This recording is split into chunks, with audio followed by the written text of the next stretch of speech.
एक मुलाकात ऐसी शख्सियतों के साथ जिन्होंने दिया है अपने जीवन को एक नया मुकाम। रूबरू कराएंगे ऐसी कुछ हस्तियों के साथ एक खास शख्सियत के साथ मुलाकात जयदेव पटेल के साथ नंबर 1 इंडिया न्यूज पर। नमस्कार व्यूअर्स, मैं जयदेव पटेल और आप देख रहे हैं नंबर 1 इंडिया न्यूज। आपका एक बार फिर स्वागत है एक खास शख्सियत के साथ मुलाकात प्रोग्राम में। आज हमारे साथ खास मेहमान है भारत सरकार में केंद्रीय मंत्री कौशल किशोर जी। आपका बहुत बहुत स्वागत आज हमारे प्रोग्राम में जी। कौशल किशोर जी, आपसे मेरा पहला सवाल है कि लंदन में इंडियन जर्नलिस्ट एसोसिएशन के सामने कांग्रेस नेता राहुल गांधी ने कहा कि भारत का लोकतंत्र खतरे में है और डेमोक्रेसी दिवाई देने वाले बड़े देश कुछ नहीं कर रहे हैं। इसको कैसे देखते हैं आप? ये राहुल गांधी ने जो भी बयान विदेश में जाकर के दिया, एक देश के विरुद्ध, अपने भारत देश के विरुद्ध बयान दिया। राहुल गांधी मां झूठे आदमी है, पर एक झूठे। पार्लियामेंट के अंदर वो बोलते हैं, बोलने का मौका दिया जाता है अपने सवाल। अगर डेमोक्रेसी पे सवाल उठाने का काम राहुल गांधी का मतलब है कि उनका मेंटली इलाज वास्तव में कराना चाहिए। अभी उन्होंने भारत जोड़ो यात्रा निकाली हिंदुस्तान, पूरे भारत देश में। उनको कहीं रोका गया क्या? उनको सुरक्षा भी उपलब्ध कराई गई और भारत जोड़ो यात्रा डेमोक्रेसी के ही तहत निकाल सकते और निकाले। उसके बाद भी वो कहते हैं कि लोकतंत्र खतरे में है। उस लोकतंत्र को बचाने के लिए अमेरिका और दूसरे देशों से गुहार लगा रहे हैं। पूरे देश की जनता देख रही है कि राहुल गांधी मेंटली मैच्योर है कि नहीं है, और यही कारण है कि कांग्रेस गर्त में जा रही है राहुल गांधी के इन कारणों की वजह से जी। राहुल गांधी का ये बयान बहुत गलत बयान है और पूरे देश की जनता से उन लोगों को, राहुल गांधी जी को सबसे माफी मांगनी चाहिए। और इसलिए माफी मांगनी चाहिए क्योंकि उन्होंने देश का अपमान करने का काम जी। कौशल किशोर जी, राहुल गांधी ने यह भी कहा कि बीजेपी और आरएसएस के खिलाफ हम लड़ रहे हैं क्योंकि बीजेपी और आरएसएस ने सरकारी संस्थाओं पर कब्जा कर रखा है और इसकी वजह से हमारे लोकतांत्रिक ढांचों पर बर्बर हमले हो रहे हैं। इस पर क्या कहेंगे आप? समझ रहा हूँ कि राहुल गांधी जो है क्यों इस तरीके की बातें करते हैं। तो बीजेपी आरएसएस के खिलाफ लड़ रहे हैं। अरे आप पॉलिटिकल पार्टियों, जनता के हित के सवाल है वो उठाओ ना। आप ये ना उठा करके बीजेपी के खिलाफ, मोदी जी के खिलाफ, आरएसएस के खिलाफ बोलने का काम करो। कभी एक बार भी बोला कि आरएसएस की विचारधारा जाति विहीन समाज की स्थापना। भारतीय जनता पार्टी सरकार मोदी जी के नेतृत्व में 80 करोड़ जनता को मुफ्त में राशन देने का काम कर रही है।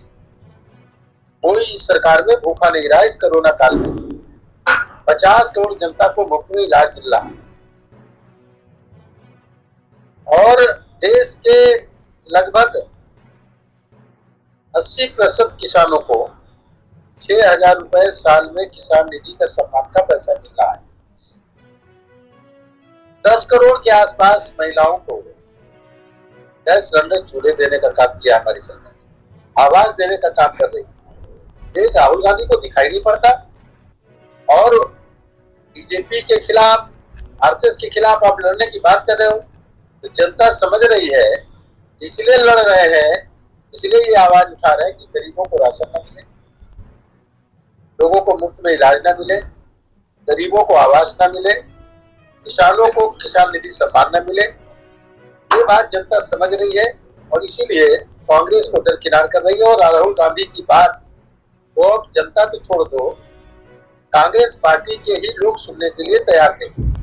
कौशल किशोर जी, मेरा ये सवाल है कि राहुल गांधी ने एक बार फिर ये कहा है कि आप लोग बार बार ये कहते हैं कि राहुल गांधी जो है वो भारत की छवि बाहर जाकर के खराब कर रहे हैं, लेकिन राहुल गांधी आपके ऊपर आरोप लगा रहे हैं कि प्रधानमंत्री मोदी जब बाहर जाते हैं तो वो ये कहते हैं कि 70 सालों में हमारे देश में कुछ नहीं हुआ है। तो ये कहकर के कहीं ना कहीं आप लोग भारत की छवि खराब कर रहे हैं बाहर जाकर के।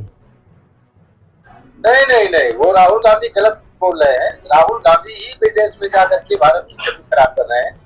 आदरणीय प्रधानमंत्री जी ने हमेशा ये बात कही है कि हम मेक इन इंडिया भारत को बनाना चाहते हैं, विकसित भारत बनाना चाहते हैं, सुंदर भारत बनाना चाहते हैं। देश की आजादी के बाद इतनी तेजी से डेवलपमेंट होना चाहिए था। जो नारा 1947 में मेक इन इंडिया का देना चाहिए था, वो नहीं दिया। वो नारा जब मोदी जी आए तब उन्होंने 2014 में मेक इन इंडिया का नारा दिया।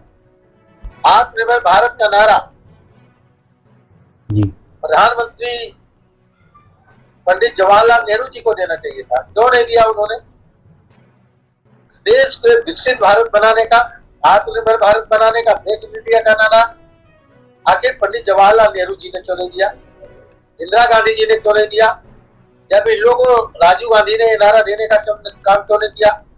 और 10 साल 2004 से लेकर 2014 तक जो सरकार रही जिनमें मनमोहन सिंह जी प्रधानमंत्री रहे, उन्होंने मेक इन इंडिया का नारा, आत्मनिर्भर भारत और विकसित भारत का नारा क्यों नहीं दिया? लोगों को सुविधाएं देने का काम नहीं किया। केवल इस बात को कहा जा रहा है, तो सच्चाई है उसको बताने का काम किया जा रहा है। तो बाहर जाके हम नहीं कर रहे, तो देश में इस बात को कहने का काम कर जी। और इसलिए राहुल गांधी की बात बिल्कुल बेकार है, झूठी बात है। राहुल गांधी जाकर के हिंदुस्तान की बुराई विदेश में जाकर के करते हैं। आदरणीय प्रधानमंत्री जी और हमारी पार्टी विदेश में जाकर के कोई बुराई नहीं करती।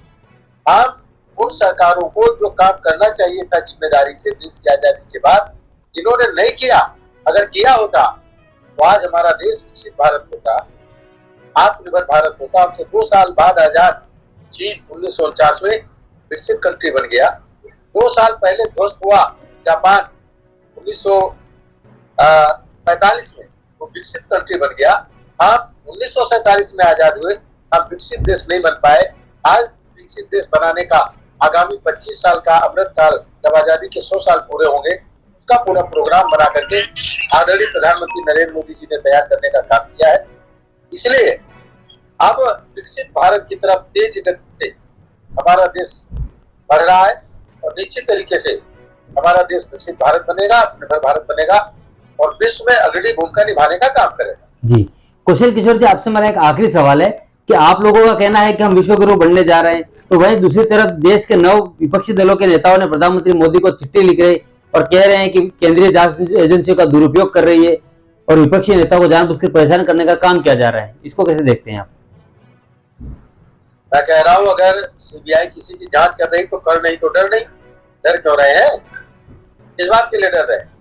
अगर कोई गलत काम नहीं किया तो डरने की कोई जरूरत नहीं है, उससे परेशान होने की जरूरत नहीं। कोई लाख बात किसी की जांच कराए तो कहीं ना कहीं कुछ गड़बड़ है, तभी तो डर पैदा हो रहा है।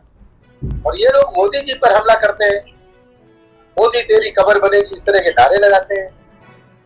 आप देखें कि मोदी जी से परेशान है, क्योंकि मोदी जी ने जो स्लोगन दिए हैं वो विकसित भारत, आत्मनिर्भर भारत, वोकल फॉर लोकल, देश को दुनिया में अग्रणी भूमिका निभाने का काम, इस तरह के पूरी प्रोग्राम बना करके आदरणीय प्रधानमंत्री जी काम कर रहे हैं। और हमारी पार्टी भारतीय जनता पार्टी सेवा इस संगठन के तहत लोगों का काम कर रही है, जनता के साथ जुड़ करके उनकी समस्याओं का निराकरण कराने का काम कर रही है।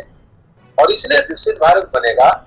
विपक्ष कितना भी एकजुट हो जाए, विपक्ष का वोटर जो है वो उनके साथ अब नहीं खड़ा है। विपक्ष का वोटर भी आने वाले 2024 में कमल की बटन दबाएगा और 350 से ज्यादा अकेले भारतीय जनता पार्टी की सीटें जिता करके मोदी जी को फिर से प्रधानमंत्री बनाए। जी कुशल किशोर जी, आपने हमारे लिए समय निकाला, उसके लिए आपको बहुत बहुत धन्यवाद।